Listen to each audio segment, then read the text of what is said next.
tips baru buat kita agar lebih sehat pastinya. Bicara tentang kesehatan, ini merupakan perkara yang luar biasa. Bahkan Imam Syafi'i pun mengatakan setelah urusan agama, maka umat Islam itu harusnya juga menguasai urusan atau perihal tentang pengobatan atau kesehatan. Dan semua hal-hal seperti ini, alhamdulillah juga sudah jelas kalau Nabi kita SAW, sehingga kita tinggal copy paste dari beliau dan mengambil informasi dari beliau ataupun informasi dari Raja Langit dan Bumi, yaitu Allah Subhanahu Wa Taala. Menariknya ternyata kalau kita bicara tentang umat Islam, Nabi mengatakan, man syahida annahu la ilaha illallah Muhammad Rasulullah dakhala jannah. Barang siapa yang mengucapkan la ilaha illallah Muhammad Rasulullah, maka dia akan masuk surga. Syaratnya dia tidak menyekutukan atau melakukan perbuatan syirik ya, ketika dia sampai dia mati. Kita tidak membahas itu, tapi kita akan membahas tentang salah satu kenikmatan yang luar biasa yang Allah berikan kepada seorang muslim adalah ketika dia sudah berada di surga. Pertanyaan, di surga mau ngapain? Gitu. Yang jelas, dalam surga itu banyak sekali kenikmatan yang Allah berikan kepada kita semua. Dan ternyata luar biasanya, subhanallahnya, ternyata gini, misalkan Anda di surga pengen let's say mungkin Anda pengen anggur. Nah, kalau di sana bukan Anda datang ke toko buah, misalnya nggak ada toko buah juga sih, Anda mungkin belanja ke pasar, tapi justru malah ketika Anda pengen anggur, terlintas aja pengen anggur, maka pohon anggur itu beserta anggurnya akan mendekati Anda. Anda pengen katakanlah buah kelapa gitu kan. Nah, kenapa kok sama-sama dunia? Memang kalau menurut hadisnya yang saya baca, yang saya ketahui, jadi nanti di dunia itu ada berbagai macam makanan minuman yang memang sudah Allah berikan kepada kita, yang mirip-mirip sebagian dengan yang di bumi gitu. Di surga nanti ada pisang, surga nanti ada madu, tapi kualitasnya pasti beda, bukan pisang kayak di dunia ini. Dan menariknya ternyata di sana para orang-orang yang menghuni surga tadi itu, subhanallahnya, masya Allahnya, mereka juga diberikan minuman. Apa saja minuman penghuni surga? Banyak. Salah satunya adalah minuman yang terbaik yang ada disebutkan dalam hadis, yaitu minum dari air telaga Al-Kautsarnya Rasulullah SAW. Artinya semoga kita nanti bisa minum dari telaga tersebut, yang kata Rasulullah ciduknya atau mungkin cantingnya tempat ngambilnya itu sebanyak bintang di langit. Ya masya Allah ya, luar biasa. Kalau orang udah masuk sana atau sudah minum air dari telaga Al-Kautsar, maka otomatis dia tidak akan pernah haus selama-lamanya, kata Rasulullah, begitu janjinya. Apalagi minumannya, ada madu. Madu merupakan minuman terbaik penghuni surga. Ada susu juga, dan ada khamar, tapi di surga tidak memabukkan seperti halnya di dunia, nggak ada alkoholnya. Jadi semua yang dimakan, diminum oleh manusia yang ada di surga itu tidak akan memberi mudarat kepadanya. Jadi di sana nanti orang akan tetap tidur. Ya sama seperti dunia, tidur tidak ada. Tapi ketika orang pengen makan, dia makan aja. Ya makan itu bukan karena lapar, tapi karena pengen makan, selesai. Dia pengen katakan berhubungan dengan istrinya, misalkan seperti itu, ya dia berhubungan aja, bukan karena hasrat tinggi. Jadi memang di surga itu kita dibuang segala keinginan, hal-hal yang sifatnya duniawi, tapi diberikan yang kekal abadi. Itu adalah salah satu minuman, yaitu madu. Dan menariknya ternyata dalam surah Al-Insan, Allah berfirman kepada kita, salah satu minuman penghuni surga yang juga Allah berikan di dunia ini selain dari madu tadi, itu ternyata disebutkan di sini, wa ya'udzubillahi minasyaitonirrajim, wa yusqauna fiha ka'san kana mizajuha zanjabila. Di dalam surga itu mereka diberi minuman atau minuman segelas minum yang campurannya adalah jahe. Jadi ternyata subhanallah, masya Allahnya, sahabat-sahabat sekalian yang menyaksikan video ini, ternyata salah satu minuman yang ada di penghuni surga tersebut adalah jahe. Jadi kalau Anda mau masuk surga, jadi ibarat kata kita try out dulu lah di surga, di dunia ini untuk nanti persiapan masuk surga. Karena di surga nanti nggak ada sirup, nggak ada es campur, nggak tahu, kolak, nggak tahu lah saya. Yang jelas makanannya, minumannya semua sehat. Ya, jadi jahe. Jadi ternyata masya Allah luar biasa cerita tentang jahe ini. Bahkan ternyata disebutkan dalam suatu riwayat, itu Raja Romawi pernah menghadiahkan kepada Rasulullah SAW satu karung jahe, dan beliau kemudian memberikan kepada setiap satu orang itu untuk dimakan, dan aku juga mendapatkan satu potong untuk dimakan, kata Abu Nuaim. Lalu jahe itu sepertinya, jahe itu apa, mungkin sebagian sudah tahu lah, jahe itu rimpang ya. Jadi bagian tanaman yang kita ambil rimpangnya, yang itu ternyata jahe ini punya fungsi atau manfaat yang luar biasa. Yang jelas secara sifat, jahe itu bersifat panas ya. Nah, ada beberapa jenis jahe, tapi secara umum ada beberapa jahe yang mungkin kita kenal di dalam keseharian kita. Ada jahe emprit, ada jahe merah, ada jahe gajah gitu kan.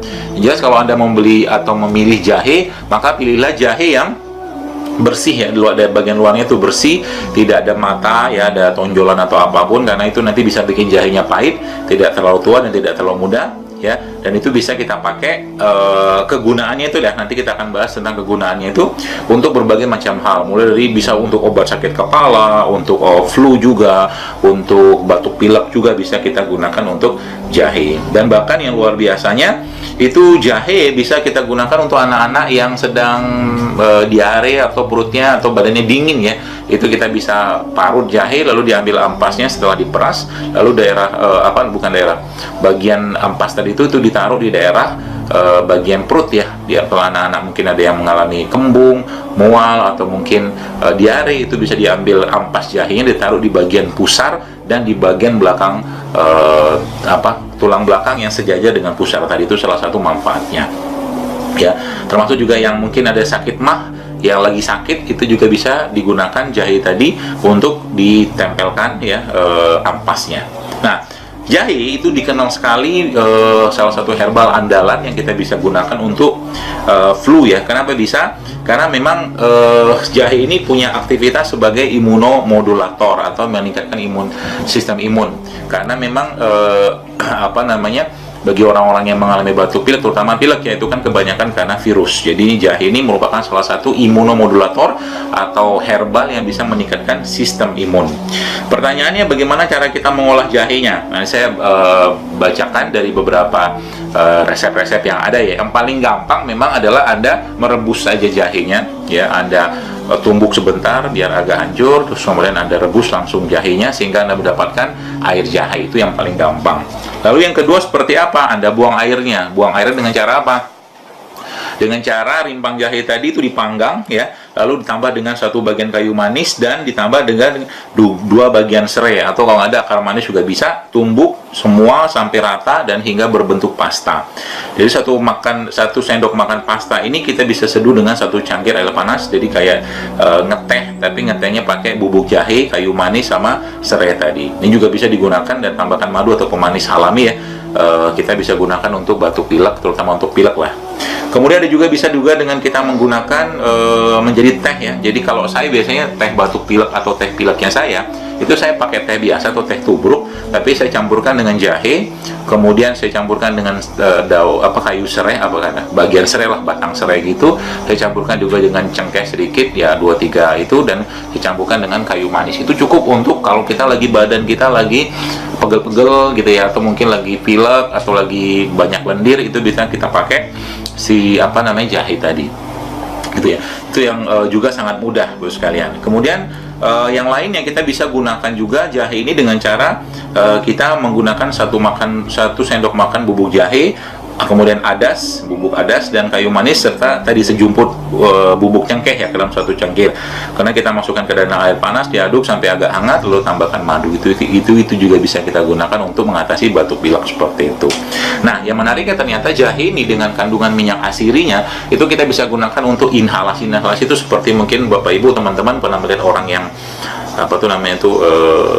asma ya, atau lagi sesak napas, itu dibawa ke UGD, itu namanya inhalasi atau nebulizer. Nah, ternyata saya pribadi menggunakan jahe ini termasuk salah satu yang saya gunakan untuk inhalasi kalau ada orang sakit asma. Caranya gimana? Ada beberapa jenis herbal yang bisa Anda campurkan di situ selain jahenya ya. Jadi kalau Bapak Ibu punya minyak jahe atau minyak cengkeh, itu kita bisa campurkan nanti ya. Caranya seperti apa? Sekitar 3 atau 5 tetes ya minyak cengkeh, minyak jahe atau minyak kayu putih ke dalam air, lalu kita rebus sampai keluar aromanya ya. Kadang-kadang saya campur juga dengan, kalau nggak ada, bisa dengan batang serai ya. Lalu setelah mendidih itu kita ambil katakanlah wajan atau mungkin pancinya tadi, lalu kita taruh wajah kita di situ, ambil ditutup. Ya, itu nanti juga bisa membuang lendir-lendir ya. Dan juga kalau memang nggak ada itunya, kita campurkan juga dengan satu sendok makan lah bubuk jahe. Kemudian itu juga langsung bisa dihirup sebagai inhalasi kalau tadi nggak ada. Jadi lebih gampangnya lah kalau di rumah Anda Anda misalkan nggak punya tadi barang-barangnya, minimal Anda nyetoklah bubuk jahe di rumah. Biasa kan kalau ibu-ibu di rumah kan nyetok itu tuh bubuk jahe untuk bumbunya, terutama bumbu kari kalau masakan Timur Tengah atau India ya. Itu salah satunya Bapak sekalian. Jadi juga bisa digunakan pasta jahe tadi ya. Kita bisa gunakan untuk meredakan hidung berlendir atau ingus, ditaruh di sini di daerah samping hidung ya. Itu juga karena ini daerah sinus. Mungkin sebagian ada yang kena sinus, selain Anda bisa pakai jahe di sini, juga bisa dilakukan pembekaman di daerah sini. Jadi dari sini itu ada lubang sebenarnya. Itu kalau dilakukan pembekaman itu sangat efektif untuk mengatasi orang-orang yang sinus di sini ya. Jadi kalau ditekan pun di sini, kalau orang sakit kepala itu sakitnya luar biasa ya, di daerah samping hidung itu ada lubang lah gitu. Kalau di akupuntur pun biasanya teman-teman akupuntur biasanya ditusuk di sini nih. Habis tusuk nanti shush, dia katanya melegakan pernapasan. Itu bisa juga Anda campurkan, ada oleskan bubuk atau pasta jahe di sana ya. Atau di dahi juga bisa. Kalau sakit kepala kita bisa ambil tadi ya, bikin pasta jahe, sudah tahu ya yang saya jelaskan di awal tadi. Itu bisa juga pasta jahe itu Anda campur, lalu Anda nanti oleskan di sini daerah dahi juga untuk menghangatkan gitu kan. Itu salah satu cara. Itu salah satu manfaat dari jahe yang Masya Allah luar biasa. Ternyata banyak sekali manfaatnya. Termasuk juga jahe ini bisa Anda gunakan untuk mengatasi sakit kepala ya.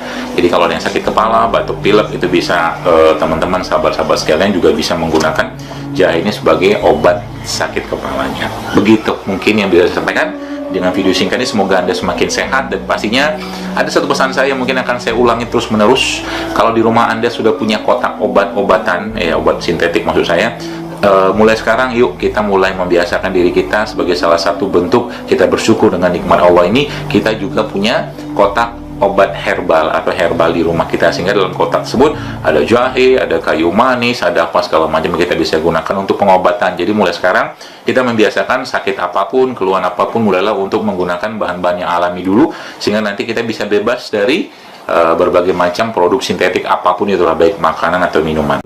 Mungkin begitu cukup, dan paling akhir semoga Allah kumpulkan kita lagi nanti di surganya, surga Firdaus tanpa hisab. Kita tutup aja dengan doa kepada Allah. Subhanakallahumma bihamdik, asyhadu an la ilaha illa anta, astaghfiruka wa atubu ilaik. Assalamualaikum warahmatullahi wabarakatuh.